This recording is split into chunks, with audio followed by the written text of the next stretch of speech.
Yeah, What do you mean by the Williams? What? That- Well, they still made money. They were the biggest slave traders in the world. Yeah. That's the first thing that's right. That's why I said it was the slave traders against the slave owners. But the first thing to understand about racism is this. Racism is a form of divide and rule. And that goes back to the Romans, and it's a famous concept in England. So if you take Jews and Arabs in Palestine, if you want to rule Palestine, pit Jews against Arabs. If you want to rule India, pit Hindus against Muslims. Right? Gandhi and Badshah Khan fought very hard against this in India, but one of the leading threats of nuclear war is India and Pakistan, right? Had 4 wars. India was divided because Britain had divide and rule. There were 13 million people killed along the borders. I was in Pakistan when I was 15 and 16 with my father and mother. And I will tell you that the brutality there, which was a result of this British divide and rule policy, equals any brutality. And all the story about the British Empire being nice, I keep wondering how, when I was at Harvard in the 1960s, there were folks like Rupert Emerson who would go on about how the British were nice. And you'll, or, you know, Hannah Arendt and other people say, you know, Hitler, if Gandhi had been against Hitler, he'd been taken out immediately. And I'll tell you, you know, actually the British were very, very brutal. And I think that depending where you were, like the Danes actually resisted deportation of the Jews because a lot of people wore yellow scars. So it wasn't true that nonviolent resistance was always ineffective against Hitler. It's a much more complicated thing. Anyway, divide and rule. So look, what the British did was they pitted indentured servants whom they made. There were some black indentured servants initially. They cut them out. They just had white indentured servants. Because they get out after 7 years and they would be differentiated from slaves. They made a huge effort, which I describe in the book, to stop blacks from fleeing to Native American communities and to divide red against black. Why? Because if you were a bunch of parasites, which these white English rulers were, and by the way, the American colonists who succeeded them, then you had to divide up all the people who would otherwise get together against you. So look, Jews had genocide committed against them in Europe. And to this day, I was just discussing it with my daughter in England, it turns out that it's much more of an issue to be a Jew. It comes up earlier in conversations, and with non-Jews it comes up earlier. And in Spain, they're doing a little bit about it because they found a whole bunch of old synagogues that were buried under Franco and so on and so forth and back. And Jews still don't meet publicly. And you also have the fact that Jews have a lot of racism, but my view is it makes Jewish citizens entirely insecure in Israel, which could achieve a decent settlement there, and be in the Middle East, which it never has been, as opposed to endless war. I think Netanyahu is the deadly enemy of Jews, myself. And I think that American policy in backing these crazy war policies and fascist policies is entirely against the interests of Jews.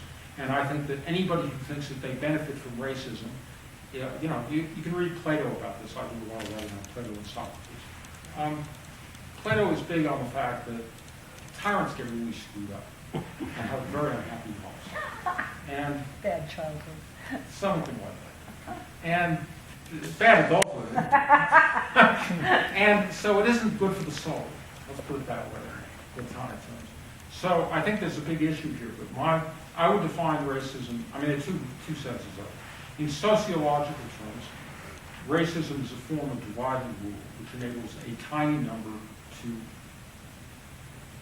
exist like the people who run Goldman Sachs and AIG here, and the people who bankroll the Republican Party, and which the Supreme Court, the Second Senate, as Duncan calls it, is, that is to say, a big enemy of democracy.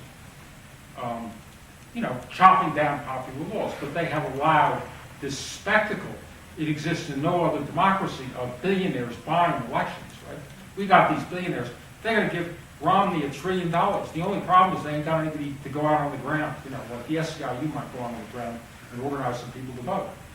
They ain't gonna go out on the ground and organize any people to vote. I mean, they can hire some people, but, you know, except if they told them Romney's name, they might forget it.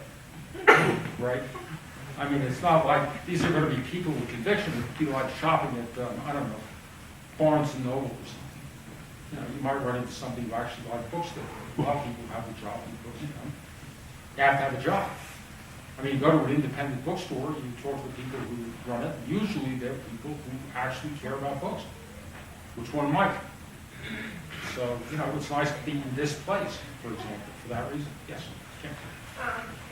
You were talking about racism there, and when you first started your talk, you alluded to the gays and lesbians and transgender and all of that it's their part of it now.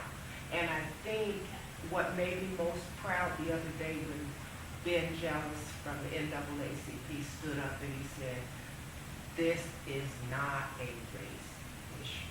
This is a civil rights issue. And we need to come to terms with that. I think the biggest problem and the angriest people are getting, because I think racism as a word is being overused. I think bigotry would be more acceptable and people are more willing to understand and have discussions that hopefully are fruitful. Whereas when you say racism, it shuts people off immediately. So I consider marriage equality for gays the next wave of civil rights. And there's a whole slew of other civil rights that we better all get together as human beings and fight together for, because we're losing it to the money people. They have totally divided us. And as a society, I don't think we're going to make it if we keep the dissension going on. As a world, we're not going to make it. We have global warming going on right now. We have endless wars which have poisoned the Middle East.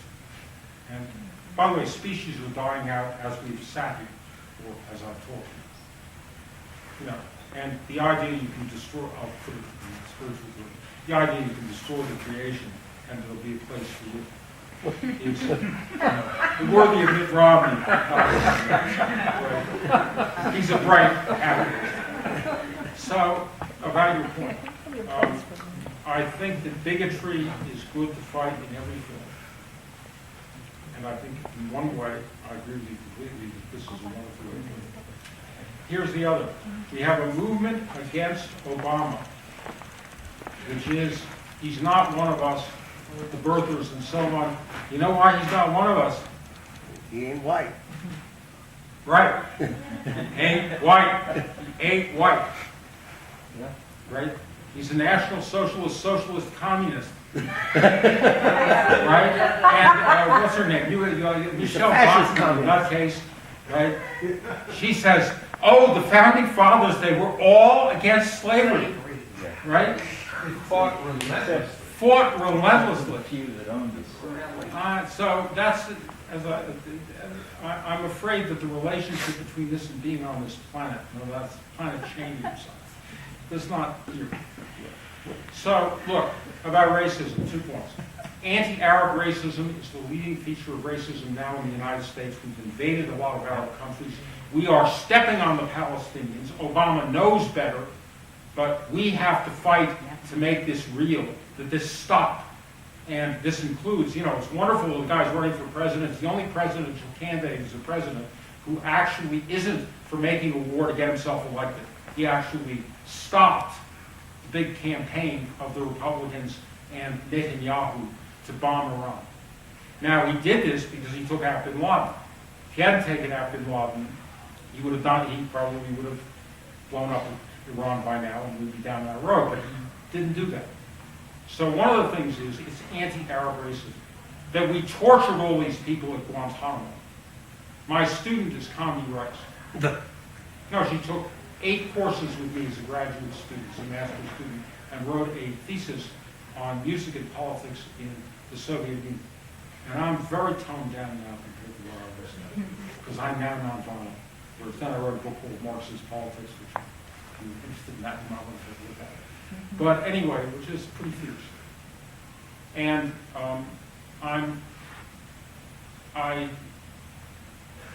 really was saddened by the fact that she has no moral compass. And had she been Gary Hart's advisor, and Gary Hart had been president, everybody would love her, including me. And that she tortured all these people, and the stories are endlessly horrible that are in the public record, and not hatched, is really a very, very significant thing. It's racist. Now, one other matter. We have a prison probation complex which has 2.3 million prisoners, 25% of the world's prisoners, 5.1 million people on probation, more people in the prisons than in China, Russia, and the Middle East combined. The Middle East before Arab Spring. We got a lot of prisoners. It's a bad scene here. We have the biggest police state in the world, right here. Michelle Alexander's the new Jim Crow you don't know about. Americans should know about this. A lot of people have been put in prison. It's an 8-fold increase since the 1970s for possessing marijuana. The legalization of marijuana and the releasing of all the people who are in prison now for marijuana possession would be a great step towards making this a free country to some extent. And by the way, it's a particular crime against young black people, also against young Chicanos and poor whites, but mostly, centrally, out of racism. And if you take that and this other thing about Obama, a lot of racism. So I'm all for calling it by whatever name we can persuade people who are influenced by it to move.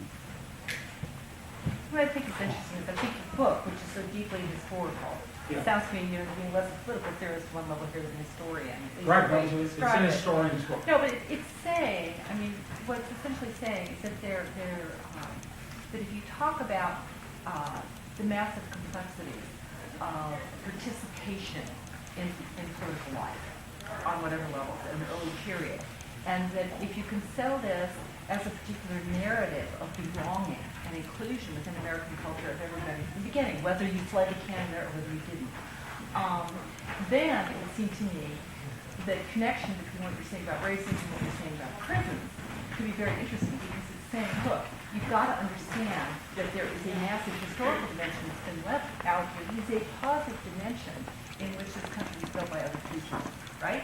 Right. So that there's got to be a way in which instead of saying, no, it's built by whatever us is, versus whatever them is, and then history proceeds along that line, and then you tell an alternative history. You've got to pull the histories together in order to have some place where you can convince people that, look, if you look at this historical situation that you yourself are now tracing, in which there's been massive participation and inclusion by African Americans in political life in America from the very beginning, right? Right. And then you've got to say, then what the hell are we doing in this particular situation where we still have something called Jim Crow, or we still have prisons, or we still have this? So what I'm trying to say is that we've gone off in two different directions, but I think they're very much connected in terms of both being up to date. I think that way formulated in terms of inclusion would be an improvement, and I would meditate on that. What has happened is through the work of many historians since the Civil Rights Movement, and I mentioned Sylvia Fray before, Fry. Gary Nash Fry. She's a sausage lady. She taught tooling with us. The Fry sausages. Fry! Yeah. Huh. Well, I'm going to meet her soon, so I better get it right. Okay, give her over. But anyway, it really, it's, the time is ready for the apple to fall from the tree. That's why Chicago printed this book so beautifully. And, it depends, but I think it might get done.